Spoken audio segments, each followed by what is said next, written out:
Listen, my son, he stopped breathing. He got 4 years, yeah.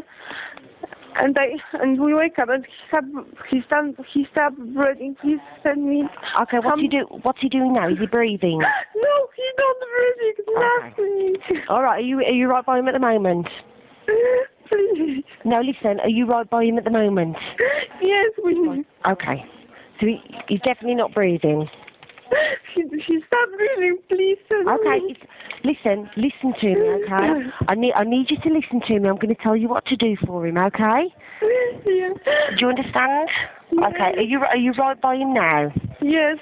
Okay. Just put your ear to his mouth and tell me, can you feel or hear any breathing? No, nothing. Okay. Don't move now. All right. Okay. And you're right by him now? Yes. Okay. You need to lay him on his back, okay, on a hard surface. Lay him on the floor. He's gonna box. Yeah. Okay. And now I need you to kneel by his side. Yeah. Okay. And using your one hand, you need to place your hand in the centre of his chest. Something coming from mouth, please. Okay. Listen to me, okay? I'm going to tell you what to do to help him, okay? Yeah. So I need you to listen to me and do exactly what I tell you to do. Okay? Put your one hand in the centre of his chest. Yeah, Okay. Na klatkę. Yes. Right, now I need you to keep your arms straight and press down on his chest at least 1/3 of its depth. Listen, very too much coming from mouth, something. What's coming from the mouth? Any flu. I don't know what. All right, can you wipe his mouth for me? Otwórz buzię. Yeah. Okay, you've wiped his mouth, okay. Is he moving at all? No, nothing. Okay. Right, okay. So what you need to do, place yourself vertically above his chest, okay? And make sure that your hands are in the centre of his chest. Okay. Okay, keeping your arms straight, you need to press down on his chest at least 1/3 of its depth. Yeah, okay. You need to push down, okay? Yes. Do you understand? Yeah, okay. After each compression, you need to release the pressure, but keep your hands in position, okay? Yeah. Now I need you to do this at a rate of 1 and 2 and 3. That's 1 and 2 and 3, okay? Yeah. Keep on doing that until help arrives, okay? Okay, please. Are you doing that for me now? Yes. Okay, keep going. Hello and welcome to Crime Time UK. Today we're going to discuss the case of the murder of 4-year-old Daniel Pelka. Daniel was born on the 15th of July 2007 and died on the 3rd of March 2012. He had spent most of his life in Coventry and went to school in Falls Hill. At his school, lunchboxes had to be locked away because Daniel was stealing the food. Daniel had been eating food from the school bins and also muddy pancakes which had been tossed onto the floor. He had even tried to eat beans which had been planted into the soil for a school experiment. In March last year, Daniel's mother picked him up for what would be his final day at school. She emerges holding on to another child, but he was apparently ignored, left to scurry after his mother before they left the playground. At home he faced a number of punishments. He was imprisoned behind a door with no handles.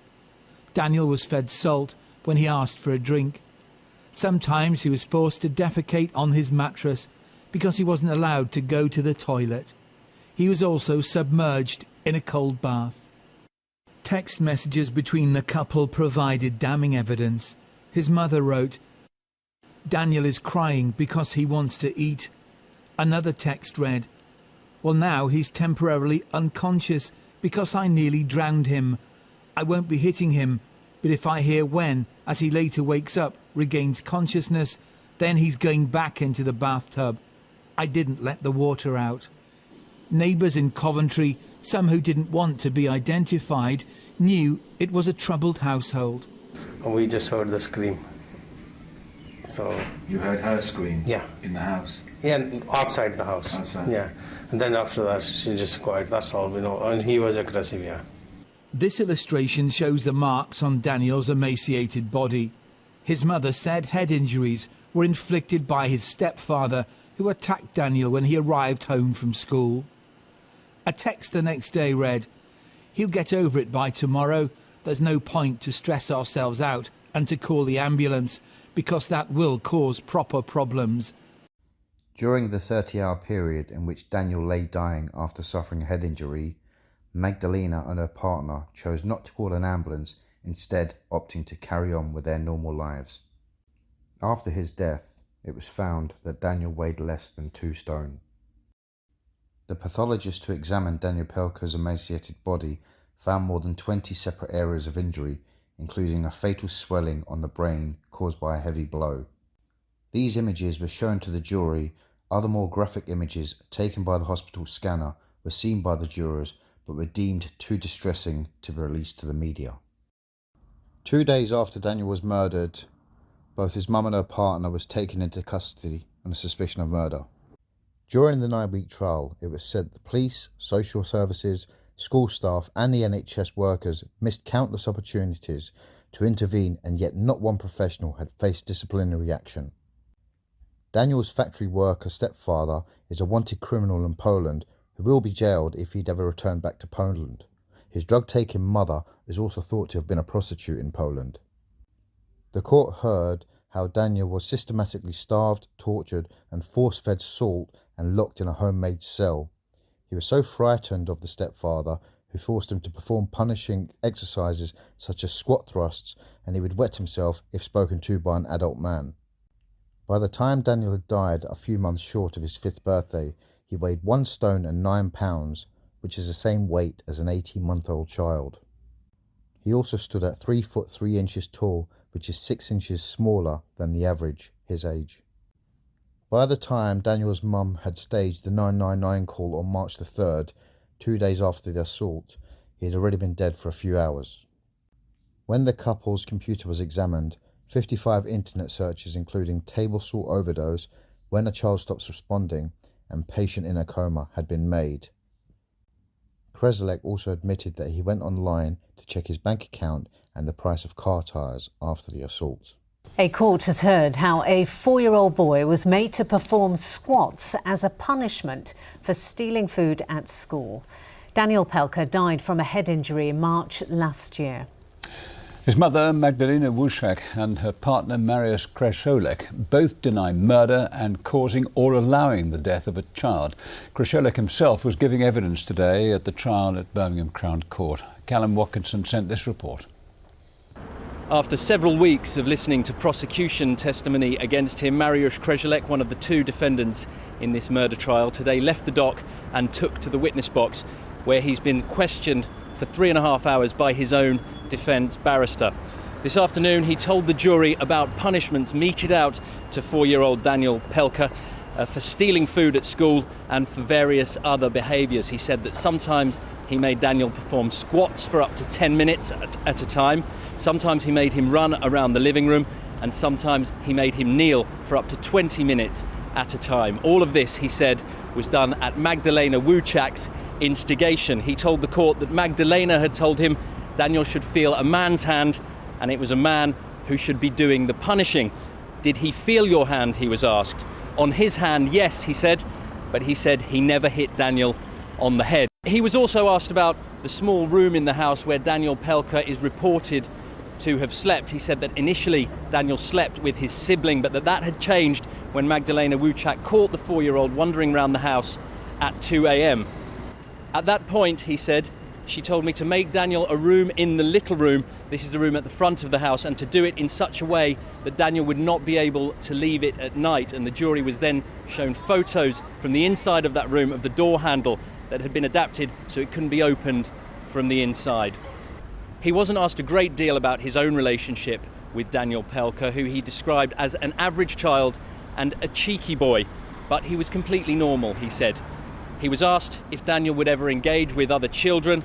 Not quite, he said. When we went to parks, as we did often, Daniel would usually stay aside. He simply enjoyed playing on his own.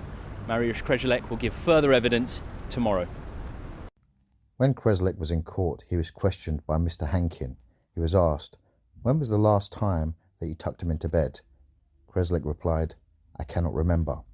He then asked, "When's the last time you read him a bedtime story?" Again, Kresolek said, "I can't remember." Mr. Hankin asked him, "When did you last bathe him?" Kreslek replied, "I cannot remember." And Mr. Hankin said, "When was the last time you played with him?" Kreslek said, "I cannot remember." So then Mr. Hankin said, "So this little boy has been in your life for 2 years and you can't remember when you last tucked him in, read him a story, bathed him, or even played with him. You didn't have his best interests at heart, did you?" And Kreslek replied, "I think you're right. Not because I didn't want to, but because my head was occupied with something else." Some of the jurors just shook their head in shame. On the 2nd of August 2013, both his mother and her partner were jailed for a minimum of 30 years each. Although the pair were both sentenced to 30 years each, unfortunately the story just doesn't end there. On the 14th of July 2015, 2 years into her life sentence, Daniel's mum committed suicide. Now unfortunately I think this is the easy way out, and I feel that she just didn't get punished. 2 years for what she did just isn't enough. Then 6 months later, on Wednesday the 28th of January 2016, Kreslek was found dead in his cell where he had died from a heart attack. Now this is such a harrowing case, and it's absolutely disgusting the way that Daniel Pelka was treated, and hopefully he is in a much better place. I'm glad what came to the mother and her boyfriend, and hopefully they suffered every last minute before they died. Rest in peace, Daniel.